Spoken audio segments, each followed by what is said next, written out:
So it was real interesting when we were watching Bohemian Rhapsody the other night. And Freddie had gone through that stage of his life where he was in the wild side, where he was having all of these bizarre parties and people coming in and out of his life. He was living that free life. And it was at the end of one of these nights, it was really the morning, and everyone had gone or was passed out somewhere, that this man walked in, and he was like a waiter, I think, that was hired to be at this party. And Freddie looked at him and said, I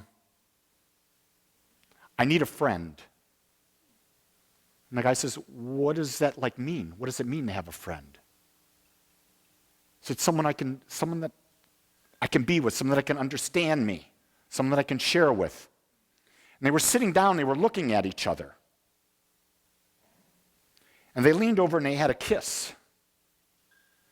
And the guy looked at him and said, I'll be your friend. Come and find me when you figure yourself out. I thought that was a really, really deep and profound moment.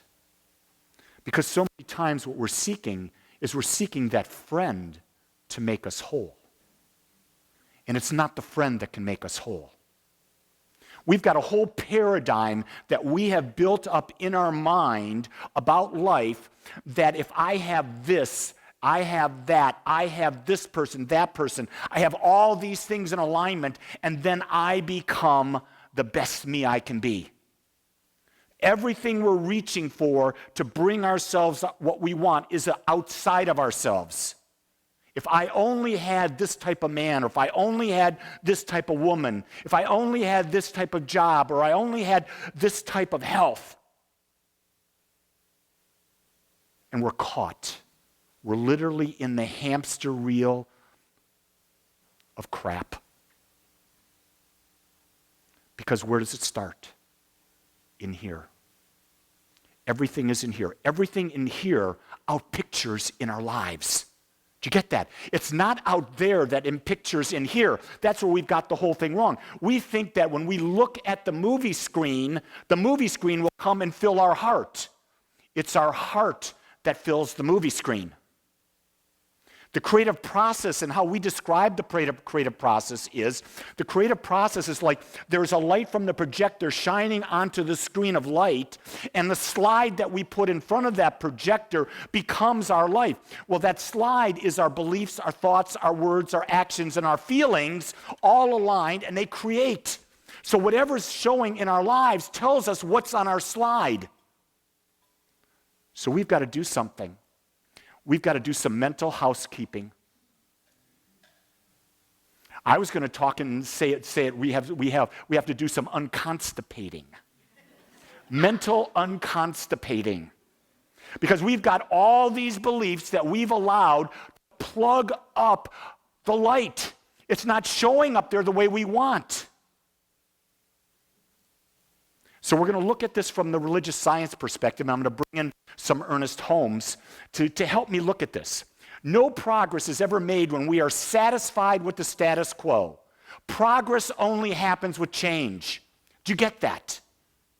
Do you really, really get that? Progress only happens with change. I could really take that in a lot of directions today.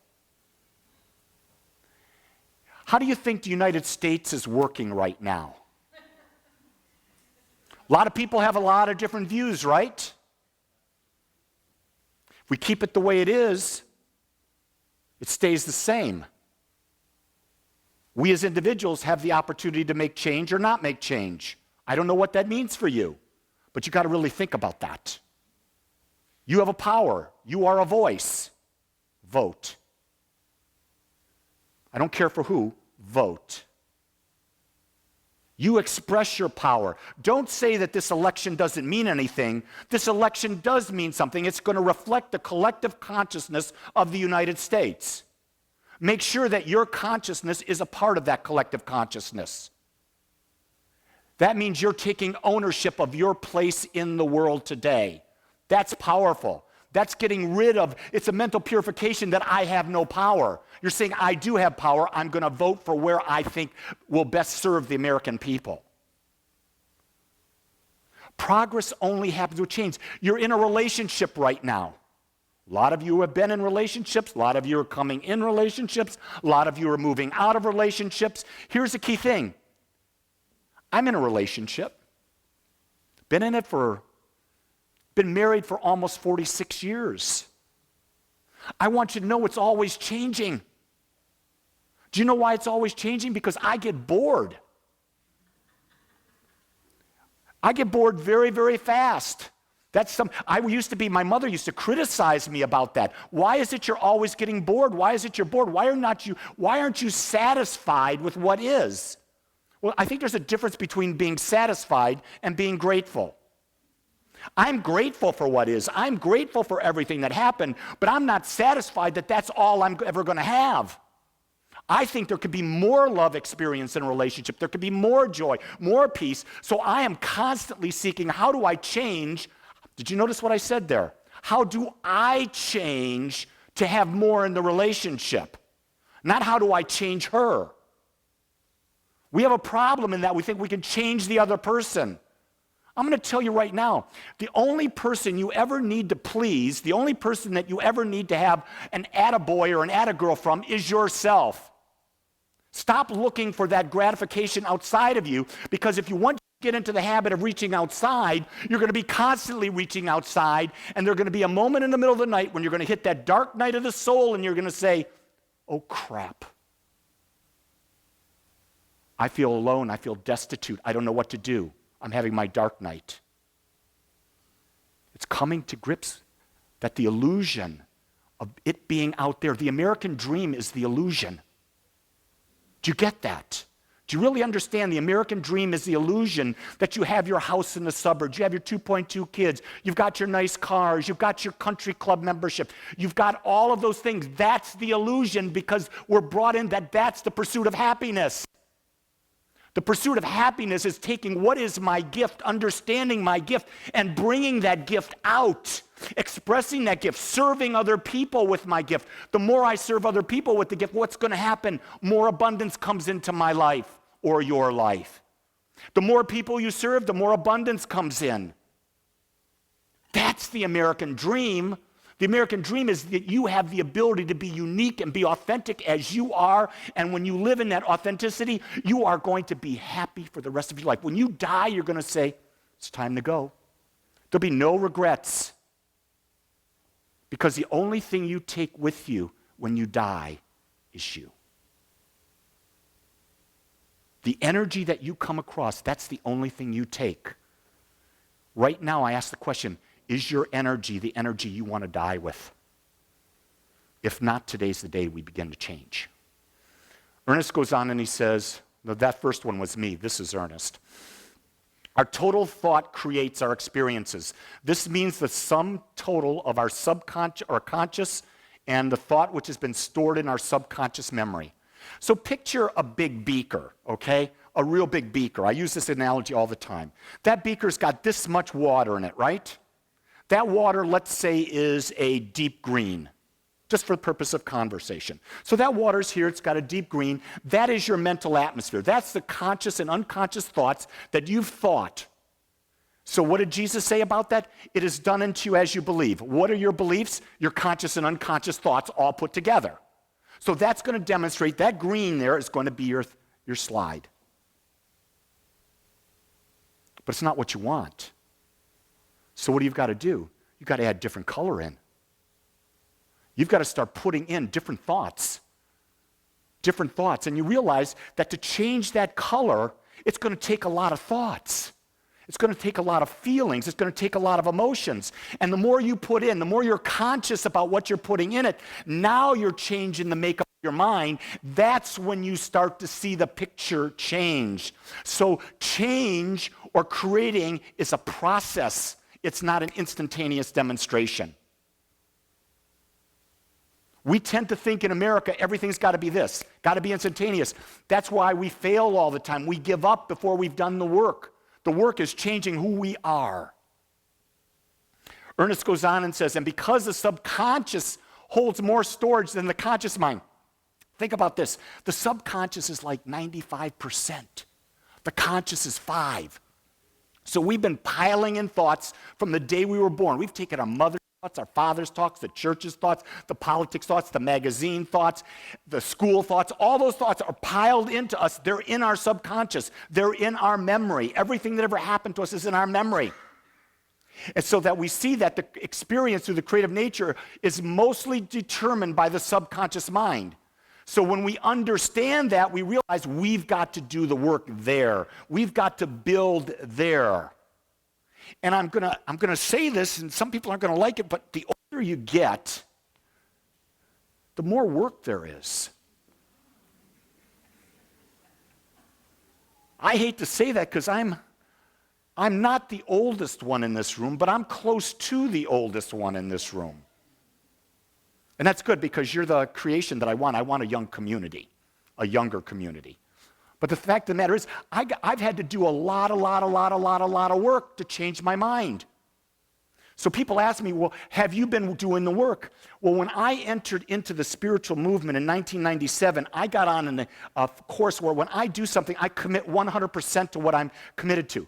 And when I commit 100%, that means I'm doing the work all the time. So since 1997, so 21 years, I've been working and going to different gurus, going all over the world, not being in places, but doing the work that I discover that I can do there. Do you get that? It's not about traveling to Sedona, getting into a vortex. You know, we're all in that vortex. Feel the Sedona vortex. It's surrounding us. It's purifying us right now. If you believe that, see me afterwards. I'll give you a donation envelope for $5,000 and I'll heal you. You know, it's all poppycock. The work is you have to purify your mind. You have to create the mind that will bring forth that which you are seeking. And that's the work. Here's the key thing about that. To do that, you really have to cut off the stuff that's not working. So let me say, let's picture we have this big beaker here, right? And it's got the liquid in it up to here. It's got the green color. And we know that we've got a lot of different hoses going into that beaker. We've got our mother's hose. We got the father hose. We've got our old religion hose. We've got what society's saying hose. Whatever the hose is, it's feeding in the same color liquid.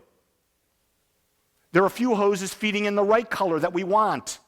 Sometimes you've got to cut the hoses off. You've got to get rid of that source that's causing you to feel that way. It could be a spouse. It could be a child. It could be a mother or father. It's not easy, but you have to determine where do you want the power in your life?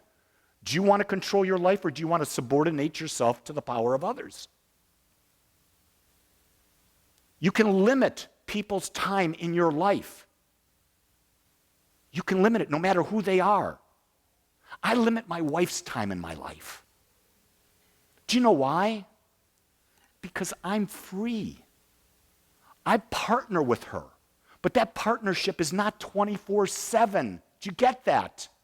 That's the illusion of a partnership, that it's a 24/7 thing. It's not that. A partnership is there to support and grow each other. So she has her core values, I have my core values. We link them to see how they support each other. So when we're together, we're supporting each other. When we're apart, we're doing our own thing. We're growing and becoming more of our individual selves. Because when we die, we're not going to be dying together. I think not. Could. Maybe she's praying for that. I don't know. You know, when she was 60, she says, you know, what are you going to do when you die? If I die first? She said, what are you going to do if I die first? I said, well, you're 60.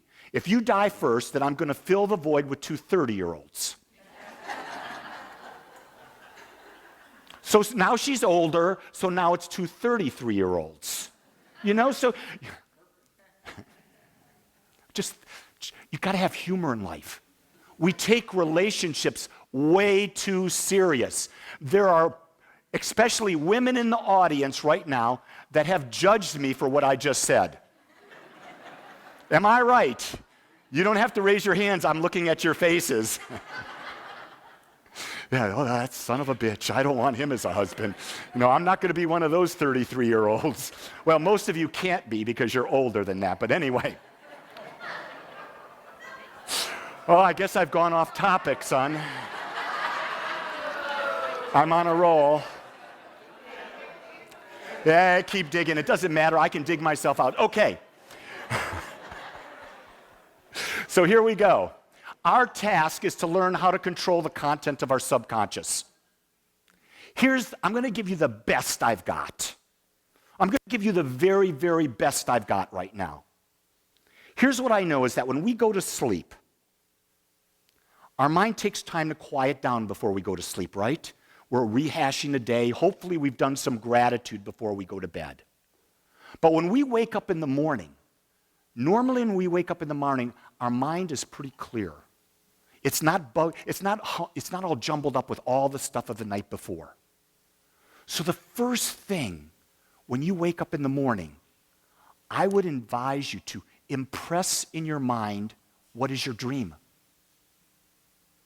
Impress your dream. Think about what your dream is. Spend 2 or 3 minutes just speaking your dream. What's your dream about your body? What's your dream about your job? What's your dream about money? What's your dream about relationships? What's your dream about adventure in your life and travel? What's your dream about spiritual connection? Take 3 minutes. Create a picture. Once you get the picture in your mind, I would advise you sit in stillness, in meditation, even if it's only for 5 minutes. Let the silence absorb the dream. Now begin your day. But don't begin your day until you've set the intention for it. And then at the end of the day, always go into gratitude as you're lying in bed. You can speak your dream again while you're going to sleep. What better way to go to sleep than living in your dream? What's that feel like? Get into the feeling of being that man or the woman in the dream. And then doze off. You're changing your subconscious. You're deliberately and consciously changing your subconscious. There are all these modalities out there. All sorts of modalities, ayahuasca, peyote, shamanic breath work, all of these other things. What they're doing is they're letting the subconscious mind come out. They're taking what's been repressed, coming out. Okay, if you've taken out, what are you putting back in? See, that's why these modalities in and of themselves are wonderful, but they don't work. They work for a time unless you complete the process by when it's being taken out, you put back in what you want. And that's the work. All these modalities can help you. But alone they can't because the power is in you. It's not the modality, it's you. You are the creator. Jesus said it so clearly. It's your beliefs that create your life. It is done unto you as you believe. Your beliefs are your thoughts, words, actions, and feelings, all aligned toward a specific result held persistently and consistently. That's a line I would hope someday you would all be able to recite. Your beliefs are your thoughts, words, actions, and feelings aligned toward a specific and directed result held persistently and consistently. You understand that, and you now are a conscious creator. Nothing can stop you unless you allow it. Love this line by Ernest. When we are able to give the mind proper content, notice I underline the word proper. Proper here means, what is it you want? What is your dream? That's the proper content, not what science or what society says is okay. What do you want? That's proper. Through constructive thinking. In other words, not thinking anything other than it, not speaking anything other than it, not feeling anything other than it, not acting anything other than that. That's constructive, means you're constructing something. Constructing is building your belief. You're building your belief to the proper content or the self-chosen content. We shall find that the total content will so change that the law that gave us what binds us now, the law that we feel bound by is working right now. We become free when we give it proper content and we hold to it. That's where we get our freedom. What did Jesus say? He said, the truth will set you free. This is the truth he's talking about. He didn't say it was about believing in Jesus.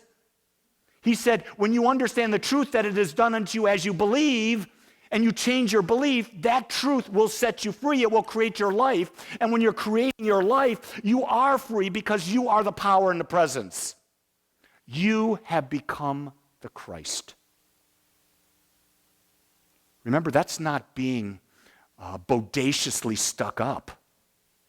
He said it really clearly. This I do and you can do and more.